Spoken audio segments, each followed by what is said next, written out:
Once this pattern starts of the ethnicities being torn apart and the foreign players coming in and pouring resources in, can peace ever be reestablished? Catherine? Well, first, if I could just say, I think the Iranians are playing both sides. They certainly are recruiting both Pakistanis and Afghans to fight in Syria. So that's well, the Afghans and the Pakistanis both have their own brigades in Syria, and they're funded by Iran. The ISIS, as Jere so rightly said, the big fear is Russia's fear of ISIS. And Russia has, in its bases in Central Asia, have just earlier this year heavily armed their bases in, I think, Kazakhstan. Because of the Islamic State. I mean, isn't Islamic State of the Islamic State? That's Russia. Isn't it getting beaten, Islamic State? Well, I think what people are afraid of, and is that their ability to, as they get weaker in Syria, I mean, they develop some legs in Afghanistan. I think it's always difficult, and I think that what is often said way too prematurely is this one's defeated, that one's defeated, this is over, that's over. I think that there are battles that are lost. I don't think ISIS by any means is defeated. You see that increasingly the Uzbeks, the Islamic movement of Uzbekistan, has moved in to solidify ISIS and to spread ISIS a little bit. ISIS in Afghanistan a little bit beyond the eastern portions of Afghanistan to the northern portions of Afghanistan. But again, and this is just speaks to what both David and Jere said, is the regionalization and the different players that are at work in Afghanistan and the various reasons.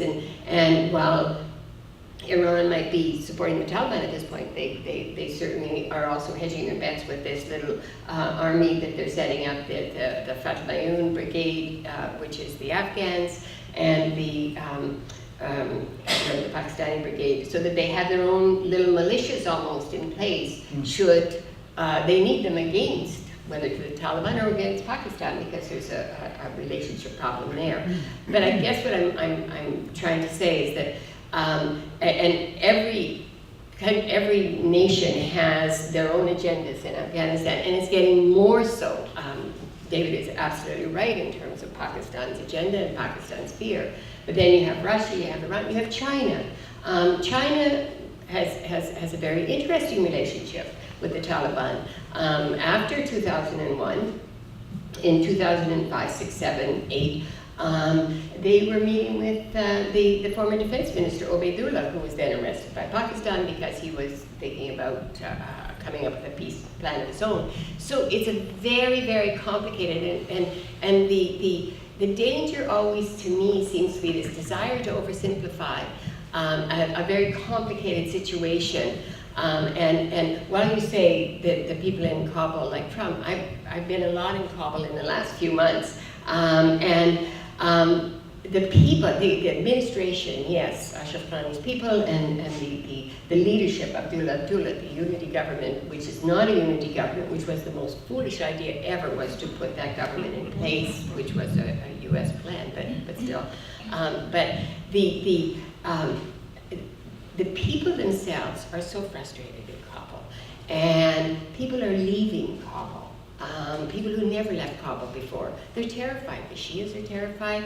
The mosques are half full, the Shia mosques now, because they're so afraid, and that's the Islamic State.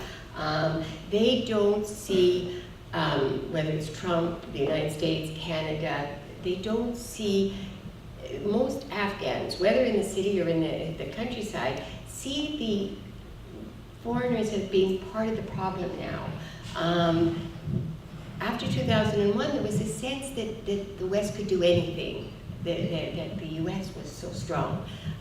Now, in vast parts of Afghanistan, it's a real disappointment, a frustration. They really, the Afghans, I'm not talking about the administration, because you're absolutely right, the administration in Kabul is very pro-Trump, and rightly so, that Trump has said that, the president has said, listen, we want to send more troops, we're not going to give up on you.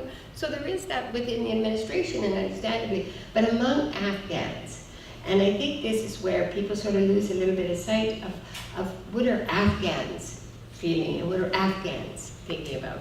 And really, the vast majority of Afghans that I've spoken to and that I see in Kabul, outside of Kabul, I haven't done as much traveling outside of Kabul since getting shot, but there is such a frustration and a disappointment and a real belief, a lack of hope. And that's driving people who, I have friends who are not big people at all, very small, and have never sent their families away. They were there during the Mujahideen, they were there during the communists, they were there during the Taliban. They've sent their families away because they're afraid. They don't know what to expect. So, David, can you imagine any circumstances by which there could be a diplomatic resolution that forces could come together and create peace and allow the Americans to exit? What is the level of probability of that? I'm sorry, I'm asking you another tough question. I was all ready to say, I agree with Kathy, and drop the mic.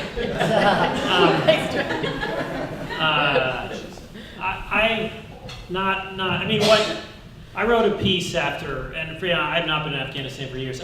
What upset me about the Trump strategy was that it was not a solution. It's what's constantly driven the American approach to Afghanistan, and it's logical, is domestic American politics. So we rushed in with George W. Bush, we're going to take revenge for 9/11, we did it. He gets distracted by Iraq, and there's sort of no more attention paid to Afghanistan.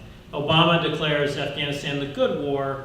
He goes in, we do the surge, but he announces a time limit on the surge because he doesn't want to upset his liberal base, and the Taliban just sort of wait him out. And now Trump, drops the mother of all bombs, and that's going to solve it. And the carnage, the number of Afghans that are dying these days, it's 5,000 to 6,000, I think, civilians a month.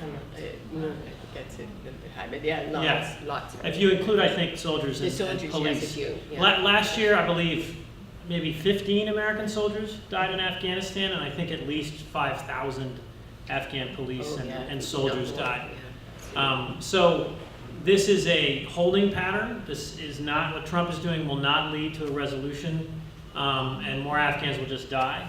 And Kabul will stand as long as we keep sending in money and special forces. We've spent $1 trillion so far on Afghan.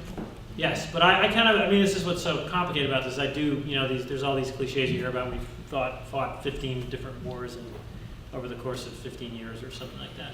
So there's huge problems with the country. There's huge ethnic divisions. The regional partners are not partners. If Americans got smart, is there a way forward? I'm going to ask this next. I think you either go all in, which we're not going to do, or you leave.